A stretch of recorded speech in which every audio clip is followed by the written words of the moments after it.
네, 급등TV 빵유입니다. 오늘은 제가 이렇게 얼굴로 여러분들과 함께 만나게 되었는데요. 앞으로도 이 얼굴을 통해서 많이 뵙도록 하겠습니다. 오늘 특별히 종목에 대해서 말씀드리기보다는 이 지수에 대한 하락이 언제 끝날 것인가 라는 포인트에 대해서 말씀드리려고 합니다.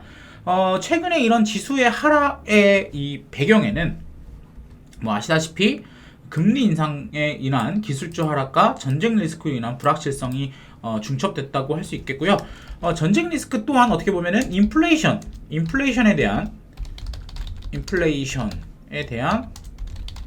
두려움이라고 볼 수 있겠죠. 우리가 이런 것들을 봤을 때 어떤 것이 먼저 해결될 수 있고 어떤 것이 나중에 해결될 수 있고, 그리고 또 이게 언제 해결될 수 있는지를 알아야지만 이런 지수의 하락, 고점 대비 거의 한 20% 이상 빠졌는데요. 코스닥 같은 경우에는 이런 것들을 알기 위해서 이런 언제 우리가 이런 것들이 해소될 수 있을지에 대해서 어느 정도는 보셔야 될 것 같고요. 여기서 중요한 내용을 보자면 당연히 금리 인상이란 게 가장 큰 키워드입니다. 두 번째가 전쟁이겠죠.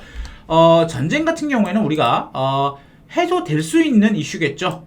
그런데 비해서 금리 인상 같은 경우에는 지금 상황이 공급망 인플레이션 상황에서는 단기적으로 해소되긴 쉽지가 않다. 그리고 그동안 우리가 많이 풀어놨던 돈들, 유동성을 해소하기 위해서라면 아직은 조금 시간이 필요하다라고 볼 수 있는 거겠죠.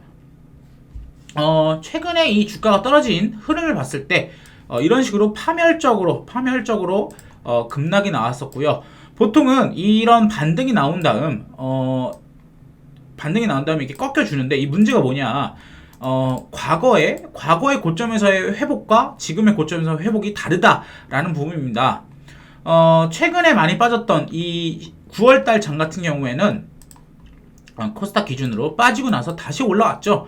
그리고 나서 21선 위에서 다시 어떻게든 횡보를 해주고 다시 올랐는데 반해서 지금 같은 경우에는 모든 이평선이 역배열 차트인 상태이고, 제일 중요한 것은 이번 하락 이후에 5일선을 계속 이탈하는 하락 이후에 반등이 나왔는데 21선에서 돌파하지 못하고 다시 빠졌다는 얘기입니다.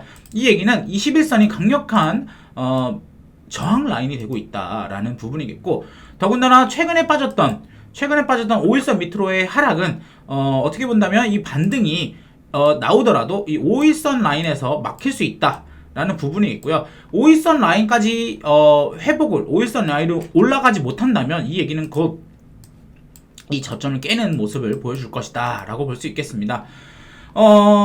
왜 이렇게 나쁘게 말씀드리냐라고 했을 때, 사실 우리가 이런 종목들이 있었기 때문입니다. 우리가 인터넷에 보면 시가총액 상위를 봤을 때 우리가 코스피도 코스피지만 코스닥 같은 경우에는 대부분 어떤 종목들이 있습니까? 대부분 아시다시피 굉장히 이 고퍼주들, 꿈을 먹고 자라는 기업들이 대부분 있습니다. 셀트리온 헬스케어 같은 경우에도 고점 대비 거의 3분의 한 60% 이상 빠진 상태이고요. 에코프로 BM 같은 경우에도 2차 전지죠. 오를 때는 이 산업이 망한다, 죽는다 라고는 당연히 말할 수는 없습니다. 당연히 성장하는 산업이지만 그동안 이 유동성으로 인해서 또 사람들이 이 꿈을 먹고 자랐던 이 기업의 이 높은 펄을 지금 이 금리 인상 상황에서는 용인해 줄 수 없다는 것이죠. 그런 면에서 코스닥 같은 경우는 대부분이 그러한 꿈을 먹고 자라는 종목들이 있다 보니 미국의 낙스닥과 비슷한 모습을 보여주고 있겠고요. 코스피 같은 경우에도 오늘 삼성전자가 조금 버텨주는 모습은 있었긴 했지만 그 밑에 에너지 솔루션이라는 시총 2위짜리 이 종목이 꿈을 먹고 자라는 종목이지 않습니까? 이런 종목들이 지속적으로 이 금리 인상에 따라서 하락을 할 수밖에 없는 요인이 있다는 점에서 차트적으로도 또 지금 어떤 시장을 구성하고 있는 종목으로도 굉장히 부담스러운 자리에 있다라고 말씀드릴 수 있을 것 같습니다. 그나마 다행인 것은요. 코스닥 같은 경우에는 구성 종목을 보시면 아시겠지만 훨씬 더 어떻게 보면 시총 상위 한 10위권까지는 다 그런 꿈먹고 자라는 게임주, 바이오, 또 2차 전지지 않습니까? 그러다 보니까 전저점을 깨려는 위기가 있다라는 부분이 굉장히 차트적으로 나쁘지만 코스피 같은 경우에는 그래도 최근에 이 급락폭 안에서도 이 직전 1월 28일에 그 저점까지는 아직까지는 여유가 있다라는 점에서 그나마 어떻게 보면 코스피가 조금 더 안전한 종목들로 구성되어 있다라는 것을 볼 수 있습니다. 그래서 이런 부분들은 사실 금리 인상이 더 이상 멎어 들어야 되겠고요. 금리 인상이 멎는다고 하더라도 이 얘기는 곧 경기 침체를 나타나는 것이기 때문에 쉽진 않다라고 보시면 될 것 같습니다. 그래서 우리가 이런 기술주 하락에 대한 금리 인상에 대한 부분은 당장은 해소될 수 없는 부분이다 라고 하면 당연히 이 전쟁 리스크에 대해서는 어느 정도 해소될 수 있는 부분이겠죠. 그래서 지금 가장 빨리 해결될 이슈는 당연히 전쟁입니다. 화해하던 싸우던 일단 일이 벌어지게 되면 이 불확실성은 상당 부분 해소될 것이라고 보고 있고요. 이 불확실성이 지금 가장 나타나는 것이 뭐 여러 가지 이슈 뉴스도 있겠지만 뭐 결국은 미국 나스닥 지수겠죠. 나스닥 지수가 오늘 내용을 오늘 분봉 차트인데요. 분봉으로 다 나오지 않네요. 15분봉 차트인데 급락 이후로 회복을 하지 못하고 있는 모습을 계속 보여주고 있고요. 그 다음으로 뭐 아시다시피 지금 이 전쟁이 결국은 천연가스라든지 또 유가 같은 어떻게 보면 인플레이션을 자극시키는 공급망 이슈지 않습니까? 그래서 우리가 당연히 이 지표인 WTI 이런 것들을 보셔야 됩니다. 유가를 보셔야 되고요. 다행히도 이 유가 같은 경우에는 분봉으로 보신다면 그래도 좀 떨어지는 모습을 93불까지 떨어지는 모습을 보여주고 있습니다.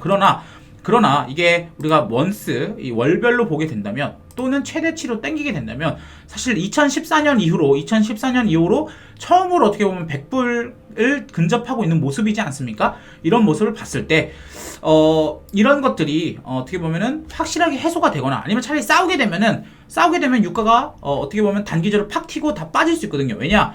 다른 쪽을 통해서 공급망 이슈를 해소할 수 있기 때문이죠. 그런 상황에서 우리가 이 전쟁 이슈 자체는 지금 당장은 굉장히 이슈가 되는 상황이지만 결국은 해소될 수 있다라는 부분을 보셔야 될 것 같고요. 그렇다면 우리가 어떻게 행동을 해야 되느냐? 사실 이런 행동에서는 전쟁 리스크 결국 이게 소멸이 되는지를 확인하고 접근하는 것이 중요합니다. 지금 사실 제가 이렇게 열심히 차트로 설명을 드렸지만 이 차트가 사실 전쟁이 금리가 이렇게 아직까지도 금리 인상을 한다는 얘기 안에서 전쟁 리스크가 해소가 되지가 않는다면 당연히 저점을 깨는 모습을 보여주게 됩니다. 뭐 21선, 뭐 5일선 뭐 저항 이거를 볼 새도 없이 그냥 빠지게 되거든요. 그런 상황이기 때문에 여러분들이 지금 종목을 들고 있다, 특히 우리가 금리 민감한 종목을 들고 있다라고 했을 때는 사실 전쟁 리스크가 해소가 된다고 하더라도 금리 인상 이슈가 있기 때문에 기술주는 그냥 포기하셔야 되는 게 맞다고 보고요. 대신에 이 전쟁 리스크 소멸 이후의 시장에 대해서 고민을 한다면 우리가 역시나 그래도 금리 인상과 인플레이션 이슈가 존재하겠죠. 그렇다면은 고 PER 종목보다는 음식료라든지 뭐 금융주, 금융, 보험 뭐 이런 것들을 보셔야 되겠다라고 볼 수 있을 것 같습니다. 인플레이션을 해치할 수 있는 종목들을 맞는 테마주로 포트를 변경하셔야 되겠고요. 우리가 그렇기 때문에 이 업종 지수를 좀 보셔야 될 것 같습니다. 그래서 업종별 지수를 간단하게 봤을 때 우리가 코스피 같은 경우에는 뭐 차트를 보신다면 어떤 것이 좋다라고 했을 때 다 이렇게 하락하는 모습을 보여주고 있는데 그나마 이런 것들 음식료들은 이 하락하는 추세 안에서도 21선 위에서 놀고 있는 것이 보이지 않습니까? 대형주 또 소형주, 중소형주 이런 거 다들 21선 위를 이탈하였는데도 불구하고 음식료업 같은 경우에는 21선을 지키고 있다. 서무의복도 지키고 있다. 이것도 이제 우리가 경기 회복이 되게 되면은 옷을 많이 사게 되고 이런 식이 되겠죠. 리오프닝 테마주잖아요. 그리고 뭐 다 이탈하고 있죠. 철강금속 요것도 21선 위를 좀 위태롭지만 지키고 있다. 그리고 또 뭐가 있습니까? 의료정밀은 약간 조금 문제가 있는 종목이겠고요. 또 전기가스, 유틸리티죠. 우리가 지금 에너지 종목들이 오르고 있지 않습니까? 유틸리티 종목들 강한 모습을 보여주고 있다.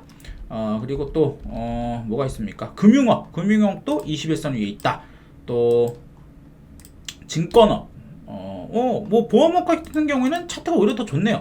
이런 종목들 여기 말씀드렸다시피 우리가 이 금리 인상 이슈 자체는 소멸되지가 않는 어찌됐든 간에 올해를 강타할 이슈이기 때문에 고퍼보다는 지금 말씀드렸던 것처럼 음식료주들, 이 산업지수를 봤을 때 21선에 있는 종목들을 보셔야 된다라고 볼 것 같고요. 코스닥 같은 경우에도 봐드리긴 하겠는데, 아시다시피 코스닥은 굉장히 다 그런 바이오주나 이런 대부분 종목으로 몰려 있습니다. 그래서 보시면은 다 21선 이탈한 모습이 다 보여지고 있습니다. 그나마 뭐 금융주, 코스닥에서도 금융주가 그래도 21선에서 그래도 조금 뭐 버티는 모습. 뭐 여기도 역시나 음식료, 담배 이런 것도 있겠고,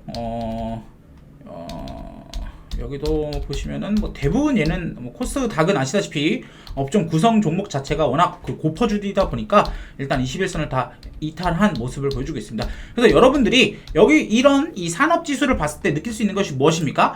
결국은 이 전쟁 이슈가 끝나더라도 결국은 다시 음식료, 금융, 보험, 이 인플레이션 테마, 금리 인상에 내가 가격을 전가할 수 있는 테마들이 올라갈 것이다. 그래서 우리는 무엇을 해야 된다? 그러한 종목들로 테마주를 또는 가치 종목들로 포트를 변경해야 된다라는 것을 말씀드리고 있는 겁니다. 네, 그래서 오늘은 간단하게 이 지수 자체를 어디까지 따를지는 저는 모릅니다. 왜냐, 전쟁이 언제 끝날지, 전쟁이 발발이 하거나 아니면 해소가 돼야 되는데 그것이 지금 모르는 상황이다 보니까 계속 이 전쟁에 대한 불확실성을 질질 끌고 갈 겁니다. 그러나 이 전쟁이 결국은 해소가 되겠죠. 3월 안에는 해소가 될 텐데, 그렇게 됐을 때는 우리가 어떤 것을 봐야 된다? 지금 20선을 지키고 있는 음식료, 금융, 보험, 뭐 유틸리티, 전기가스, 이렇게 인플레이션에 이 가격을 전가할 수 있는 테마주들로 포트를 변경하셔야 된다라고 제가 말씀드릴 수 있을 것 같습니다. 그래서 오늘은 간단하게 이런 식으로 말씀을 드릴 것 같고요. 앞으로도 이런 식으로 이 귀여운 얼굴을 통해서 여러분들과 자주 만나도록 하겠습니다. 지금까지 급등TV 빵용이었습니다. 감사합니다.